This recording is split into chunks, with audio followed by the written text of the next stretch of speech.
The second patrol car's lights swept over the cracked asphalt, throwing waves of red and blue across the pumps, the windows, and the faces watching from the sidelines.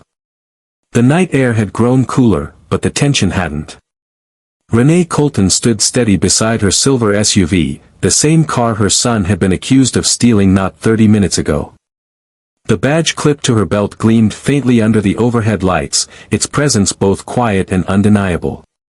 The crowd had grown, curious onlookers who had been pretending to pump gas, to check receipts, to scroll through their phones. Everyone was watching now, even if they pretended not to.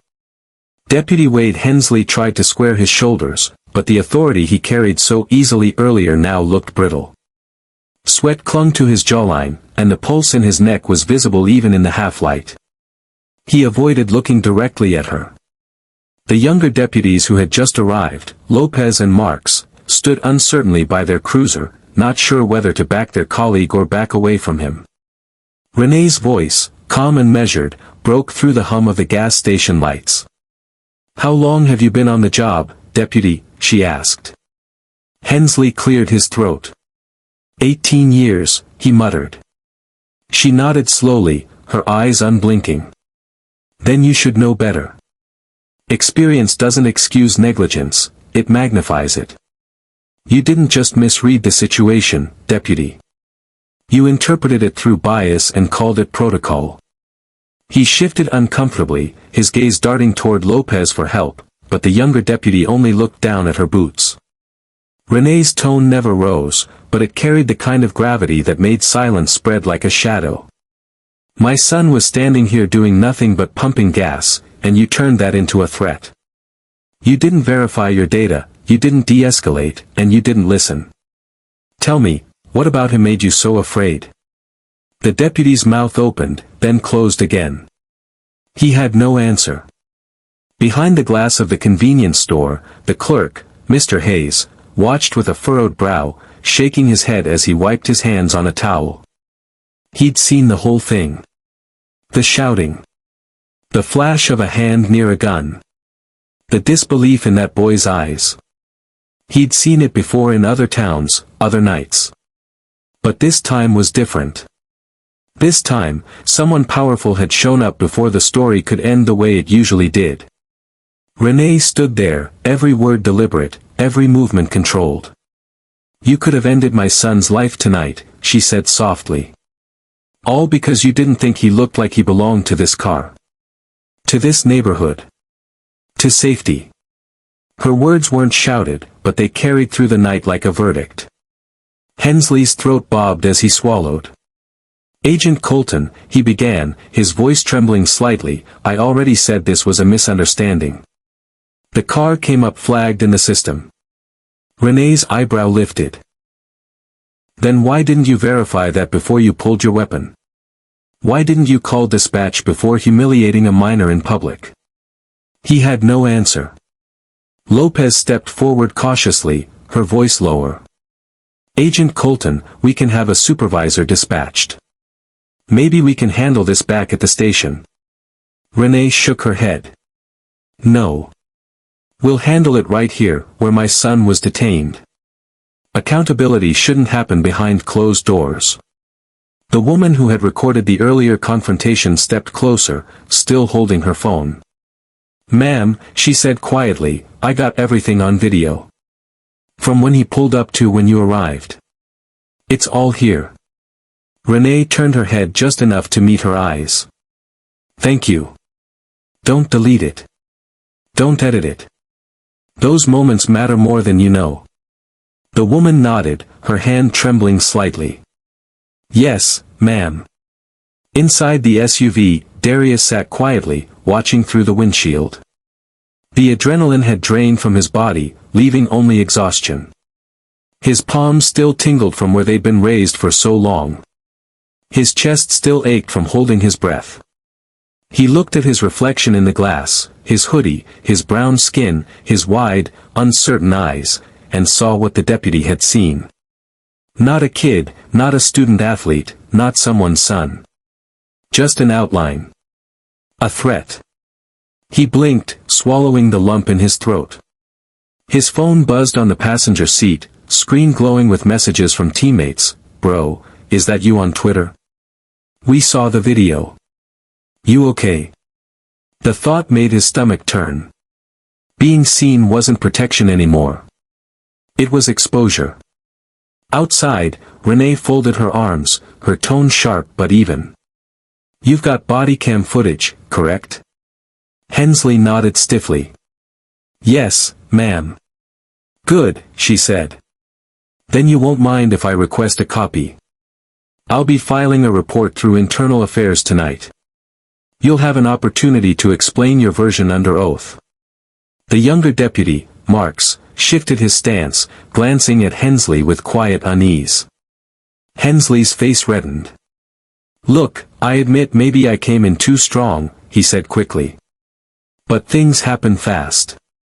You know how it is out here." Renee's expression didn't soften. "No, deputy. I know how it is when fear replaces judgment. That's what happens out here." The weight of her words settled over the group like a slow storm. Even Lopez, who'd been trying to stay neutral, found herself nodding faintly. Renee turned to Darius and gestured gently toward the car. "You okay, baby?" she asked, her voice changing in an instant, from professional to maternal, from sharp to soft. He nodded weakly. "Yeah, I think so." "Go sit in the car," she said quietly. "We're done here." He hesitated, then slipped into the driver's seat, closing the door with a soft click. Renee turned back to the deputies. "You should thank God I got here when I did," she said. "Because if I hadn't, we might not be standing here having a conversation. We'd be organizing a funeral." No one responded. The truth in her voice was too heavy to deny. The gas station had gone almost completely still. Even the insects circling the lamps seemed to hover more quietly. Somewhere down the road, the faint hum of traffic returned, ordinary life moving on, unaware that something fragile had just been preserved here, if only barely. By the time Renee and Darius pulled out of the gas station, the clock on the dashboard read 11:42 p.m. The fluorescent lights of the station faded into the rearview mirror, swallowed by darkness and the quiet hum of the road ahead. Inside the SUV, silence stretched thick. Only the low rumble of the engine filled the space between them. Darius stared out the window, his reflection fractured by passing streetlights. Renee gripped the wheel tighter than she realized, her jaw set, the adrenaline still pulsing faintly through her chest. They drove for a few miles before she finally spoke. "You didn't do anything wrong, you hear me?" she said softly. Darius didn't look up. "Doesn't matter," he muttered. "I still ended up with a gun in my face." Her heart twisted. She wanted to tell him it did matter, that truth could still protect him, that justice meant something, but she'd seen too much to lie to her son. "I know," she said finally. "But you're still here. That matters more than anything tonight." He nodded slightly, eyes distant. "If you hadn't shown up." "I know," she interrupted, her voice steady but quiet. "I've been thinking about that all night." They rode the rest of the way home in silence. When they finally pulled into their driveway, Renee sat for a moment with the engine running, staring at her own reflection in the rearview mirror. Her badge hung heavy around her neck, the letters FBI catching the faint light from the porch. The symbol of justice. The thing that had made Hensley freeze, not her name, not her humanity, but the authority stamped into a piece of metal. Inside the house, the clock in the hallway ticked loudly. Renee went to the kitchen, poured a glass of water, and leaned against the counter. Darius disappeared into his room without a word. The sound of his door closing was gentle but final. She stood there for a long time, staring out the kitchen window at the stillness of the neighborhood. Suburban safety, neatly cut lawns, tidy porches, and streetlights glowing gold against the night. It looked peaceful, but she knew better. Peace without justice was just quiet fear. Her phone buzzed on the counter. She glanced down. Assistant Director Miles, FBI, D.C. She sighed, pressing accept. Renee, the voice came through low and controlled.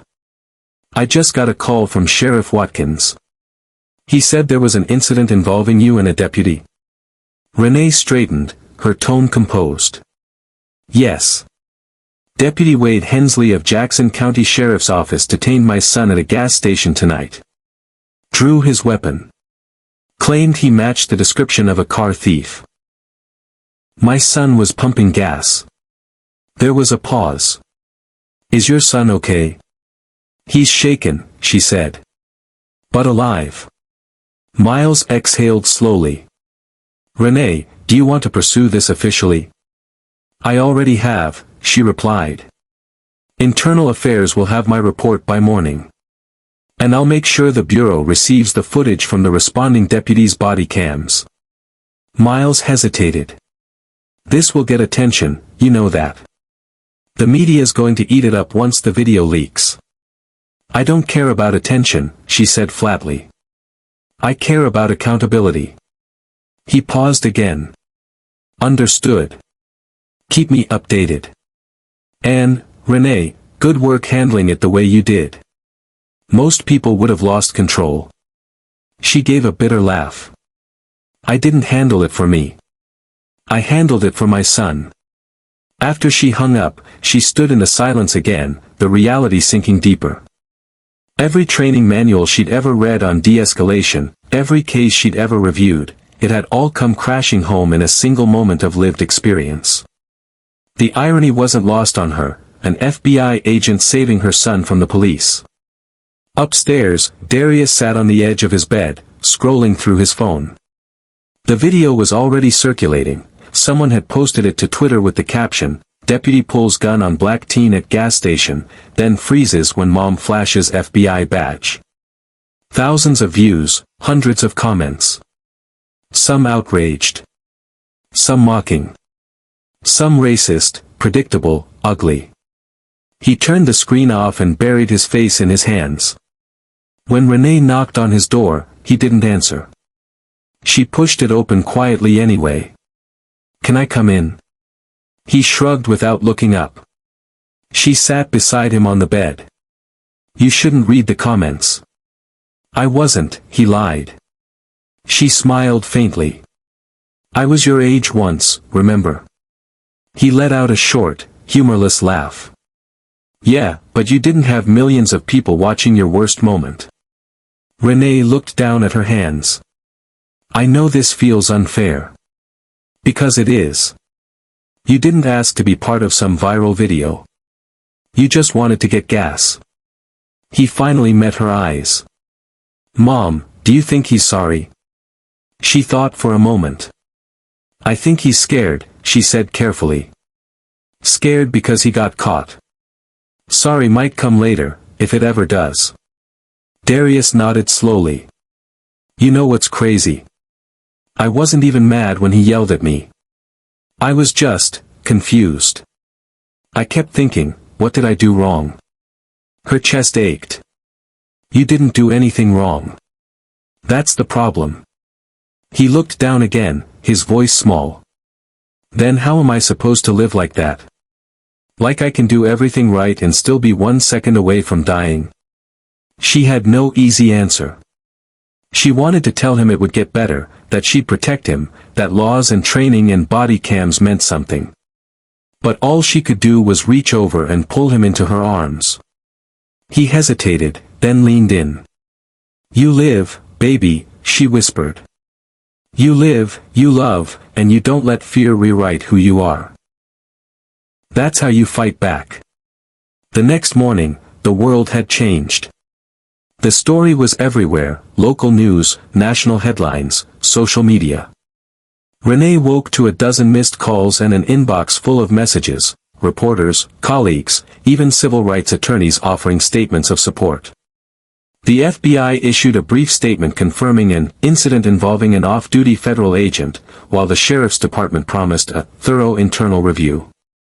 By noon, protests had formed outside the Jackson County Sheriff's Office. Handwritten signs read, Justice for Darius, and Accountability has no badge. The video played on loop across news networks, and Hensley's name trended on every platform. At the sheriff's office, Sheriff Watkins stood before a podium, his voice grave. "We are aware of the video circulating online. We have placed Deputy Hensley on administrative leave pending investigation. This department does not tolerate racial bias or excessive use of force." Renee watched the press conference from her office at home, her face unreadable.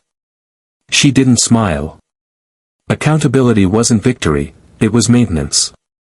She knew how systems worked. One suspension didn't fix the disease. Still, when Darius came downstairs, rubbing sleep from his eyes, she muted the TV. "You ready for school?" she asked. He hesitated. "Do I have to go today?" She looked at him for a long moment. "No," she said softly. "Not today." He nodded and sat beside her on the couch. Together they watched the muted footage of the sheriff speaking, the crowd outside, the scrolling headlines. Then Renee turned to him and said quietly, "The world sees what happened to you. But what matters more is that you see who you are. Don't ever let this moment define you, it's not the whole story. It's just one chapter." Darius leaned back, staring at the TV, then at his mother. "Then let's make the next one better," he said. Renee smiled faintly. "We will." Outside, the sound of chanting carried faintly through the afternoon air. Change was slow, uneven, and often painful, but for the first time in a long while, she believed it might actually begin.